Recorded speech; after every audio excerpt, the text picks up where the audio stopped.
একই সাথে যারা উপদেষ্টা রয়েছেন, আজকে আমরা অনেক উপদেষ্টাদেরকে দেখেছি খুনিদেরকে পুনর্বাসন করার বক্তব্য দিতে। আমরা সেই সব উপদেষ্টাদেরকে মনে করিয়ে দিতে চাই, ছাত্র জনতার অভ্যুত্থানের মধ্য দিয়ে আপনি উপদেষ্টা হয়েছেন। সুতরাং তখন কোন বক্তব্য দিবেন, আপনার সামনে যেন 5ই আগস্টের গণভবনের চিত্রটা মাথায় থাকে, আপনার সামনে যেন 5ই আগস্টের পার্লামেন্টের চিত্রটা মাথায় থাকে। যারা স্বৈরাচারকে পুনর্বাসন করতে চায়, যারা খুনি হাসিনাকে পুনর্বাসনের মতো বক্তব্য দিতে চায়, আমরা ছাত্রছাত্রীরা যেভাবে তাদেরকে উপদেষ্টা বানিয়েছি, ঠিক একইভাবে গদি থেকে ছুড়ে নামাতে আমরা যাব। আজকের এই মঞ্চ থেকে আমি 3টি দাবি জানাতে চাই।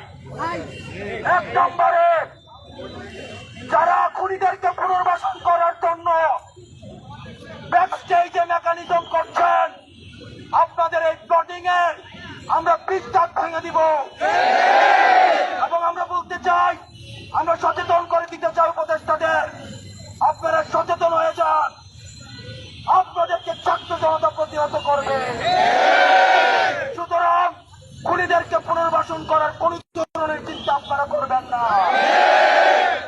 আমার 2 নম্বর আহ্বান মিডিয়া ভাইদের প্রতি, গণমাধ্যমের সাথে আমাদের সৌহার্দ্যপূর্ণ সম্পর্ক, আমাদের তাদের সাথে সৌহার্দ্যপূর্ণ সম্পর্ক ছিল, আছে এবং থাকবে। আমাদের আন্দোলনকে সার্বজনীন করার ক্ষেত্রে গণমাধ্যমের অবদান অনস্বীকার্য। এই প্রেসিডেন্টকে উৎখাত করতে গণমাধ্যমের ভূমিকা অনস্বীকার্য। কিন্তু আমরা দেখতে পাচ্ছি কিছু কিছু গণমাধ্যম খুনিদের পুনর্বাসনের ষড়যন্ত্র লিপ্ত হচ্ছে। আমরা আপনাদেরকে হুঁশিয়ার করে দিতে চাই, আমরা আপনাদেরকে আহ্বান করতে চাই, আপনারা জনতার কাতারে নেমে আসুন। অথবা দেখা যাবে অনেক গণমাধ্যম কর্মীরা শেষ দিকে এসে তাদের ফোনের মধ্যে তাদের যে মাইকটি থাকে সেখানে তারা নেমপ্লেটটা লাগিয়ে জনতার কাতারে নেমে আসতে পারেনি। সুতরাং আপনাদের জন্য সেই ভবিষ্যৎ না হয়।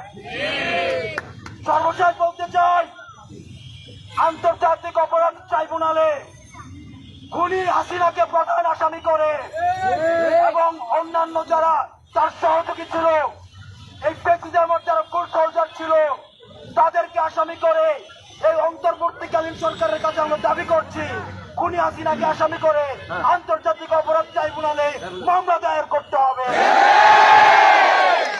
রক্তের দাগ এখনো শুকায় না, বাতাসে রক্তের গন্ধ এখনো যায় না, মেডিকেল আহতরা কাঁপছে।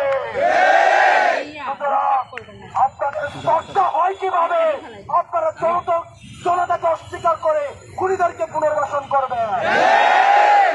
সর্বশেষ যারা শিক্ষার্থী এখানে রয়েছে, আমরা আপনাদেরকে বলতে চাই, ক্যাম্পাসে ছাত্রলীগের চলে আসা দখলদারিত্বের সেই রাজনীতি, হল দখলের রাজনীতি, ক্লাসরুমের যে রাজনীতি, স্বৈরাচারকে ফুটসলজার হিসাবে পালন করার যে রাজনীতি, এই রাজনীতি ক্যাম্পাসে পুনর্বাসন আর কোনদিন হবে না, দলের মধ্য দিয়েই হবে না। আমাদের এখন বিক্ষোভ মিছিল আমাদের এই রাজু ভাস্কর্য থেকে শুরু হবে।